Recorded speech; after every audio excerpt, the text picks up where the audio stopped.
Assalamualaikum warahmatullahi wabarakatuh. Selamat datang ke channel saya dan selamat kita bertemu sekali lagi dalam segmen Satu Minggu Satu Istilah. Untuk kali ini saya akan berkongsi dengan anda semua mengenai dengan istilah fasah. Fasah dari segi bahasa bermaksud batal atau putus.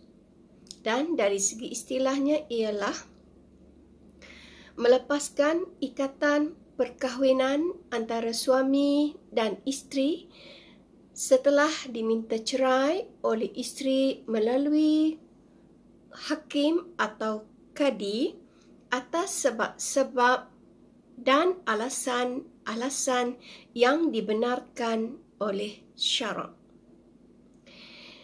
Fasa ini adalah merupakan satu proses membubarkan sesuatu perkahwinan melalui perintah mahkamah atas sebab atau alasan tertentu. Ya, mesti ada alasan yang munasabah di dalam tuntutan fasah yang perlu dibuktikan bagi meleraikan atau membatalkan sesuatu perkahwinan. Siapa yang boleh membuat tuntutan fasah? Jika ada yang bertanya, siapa yang boleh membuat tuntutan fasah ini? Suami atau isteri sebenarnya boleh memfailkan tuntutan fasah di mahkamah. Tetapi jarang suami yang menuntut fasah kerana suami sudah mempunyai kuasa talak ataupun cerai. Fasah popular di kalangan para isteri sahaja, ya, kerana mereka tidak mempunyai kuasa talak ataupun kuasa untuk menceraikan pasangan. Maka isteri mempunyai hak untuk membubarkan perkahwinan melalui tuntutan fasah. Siapa pula yang mempunyai kuasa untuk membubarkan sesuatu perkahwinan melalui fasah? Jawapannya ialah hakim atau kadi di mahkamah sahaja yang mempunyai kuasa untuk memfasahkan sesuatu perkahwinan atas permohonan isteri ataupun suami. Bagaimana cara untuk kita melakukan tuntutan fasah ini? Mungkin ini ada di kalangan kita yang kurang jelas, kurang faham dan kurang tahu mengenai dengan prosedur untuk menjalankan tuntutan fasah. Baik, amat dinasihatkan kepada mana-mana yang ingin membuat tuntutan fasah, hendaklah melantik peguam atau biro bantuan guaman di dalam membuat sesuatu tuntutan fasah, kerana ia akan memudahkan perjalanan tuntutan fasah. Tetapi pihak-pihak ini juga boleh memilih untuk memfailkan sendiri tuntutan. Boleh, ya. Jika ada pilihan boleh buat sendiri. Tetapi lebih digalakkan melalui peguam contohnya ataupun biro bantuan guaman, ya. Kerana mereka lebih arif mengenai dengan hal ini, ya.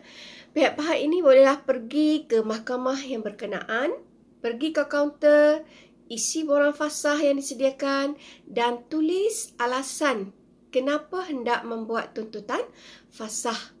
Terangkan dengan mendetail, maknanya dengan mendalam, dengan lebih detail, mengenai dengan kenapa, sebab kita membuat tuntutan fasah. Hendaklah ditulis betul-betul satu persatu. Kebiasaannya pihak-pihak menulis tiada persefahaman. Ramai di kalangan isteri membuat tuntutan fasah memilih alasan tiada persefahaman. Tiada persefahaman antara suami isteri. Tiada persefahaman antara pasangan masing-masing. Ini sebenarnya alasan yang tidak kuat dan sukar dibuktikan sebab dia lebih berbentuk dalaman, benda yang tidak nampak. Maka perlu kepada alasan yang munasabah yang boleh dibuktikan dengan tepat seperti yang ada di dalam seksyen di bawah Akta Keluarga Islam Negeri-Negeri. Ini amat penting kerana apa yang tidak ditulis dalam permohonan tidak boleh ditimbulkan semasa proses pembicaraan kelak.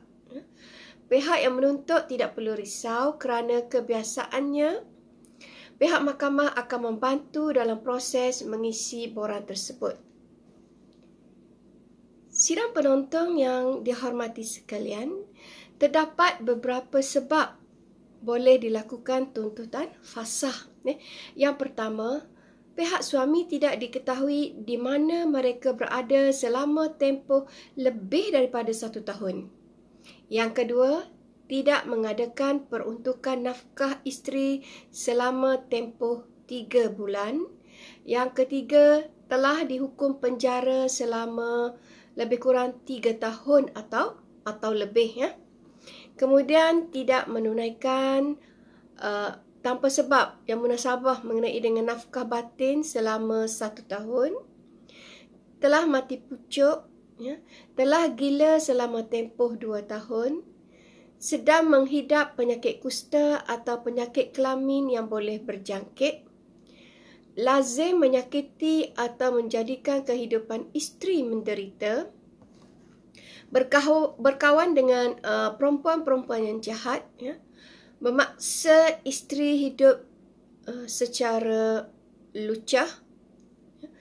Yang seterusnya ialah melupuskan harta isteri, menghalang isteri menunaikan kewajipan agama, tidak berlaku adil kepada isteri-isteri mengikut hukum syarak, tidak menyetubuhi isteri dengan sengaja walaupun 4 bulan telah berkahwin, dan apa-apa alasan yang diiktiraf oleh hukum syarak. Itu adalah di antara beberapa sebab ataupun tuntutan boleh dilakukan, tuntutan fasah boleh dilakukan oleh pihak isteri. Sidang penonton yang dihormati sekalian, terdapat kesan fasah yang perlu kita ketahui, iaitu kesan ini boleh menyebabkan fasah berbeza dari perceraian secara biasa. Apabila hakim menjatuhkan fasah terhadap suami atau isteri, maka talak yang gugur ialah talak bain sughra, di mana bekas suami dan isteri tidak boleh merujuk semula dan tidak boleh berkahwin semula melainkan dengan akad nikah yang baru. Fasah juga tidak mengurangkan bilangan talak. Misalnya, mahkamah memfasahkan perkahwinan Ahmad dan Siti buat kali pertama dan mereka tidak pernah bercerai. Sekiranya kedua-dua mereka berkahwin semula, maka bilangan talak Ahmad yang ada masih lagi ada 3. Itu contoh yang dikatakan fasah tidak mengurangkan bilangan talak. Maknanya belum dikira. Jadi sekiranya berlaku perceraian selepas itu, dikira masih lagi penuh talaknya. Ada 3 talak lagi. Baik, kemudian berkaitan dengan hikmah, hikmah fasah. Apakah hikmah fasah kepada suami dan isteri? Baik, yang pertama, memberi peluang kepada isteri membuat tuntutan pembatalan perkahwinan. Maknanya isteri ada peluang. Contohnya apabila isteri tidak diberikan nafkah ataupun isteri dizalimi oleh suami, sekurangnya isteri ada peluang, ada peluang untuk membuat tuntutan pembatalan perkahwinan. Yang kedua, mengelakkan kemudaratan yang ditanggung isteri jika ikatan diteruskan. Dibimbangi jika isteri tidak menutup pasah, maka masih lagi berterusan berlakunya kezaliman terhadap isteri tadi. Yang ketiga, peringatan kepada suami agar bertanggungjawab menunaikan hak isteri. Contohnya dari segi nafkah zahir dan batin. Itu adalah hak isteri. Menghindarkan suasana yang tidak baik terhadap perkembangan fizikal, mental dan emosi anak. Contohnya jika anak melihat bapa selalu menzalimi, mendera isteri, menyakiti isteri, memukul isteri dan sebagainya. Jika anak-anak lihat, mungkin boleh menyebabkan adanya gangguan emosi kepada anak-anak pula. Jadi di sini ibu ataupun isteri tadi boleh membuat tuntutan fasah. Dan yang kelima ialah menyelamatkan akidah isteri dan anak apabila suami murtad. Okay. Itulah salah satu daripada sebab tadi sebab kenapa boleh melakukan tuntutan fasah. Satu lagi ialah apabila pasangan sama ada suami ataupun isteri murtad. Jadi apabila berlaku contohnya suami murtad, jadi isteri boleh menuntut fasah demi untuk menyelamatkan akidah isteri dan anak-anak.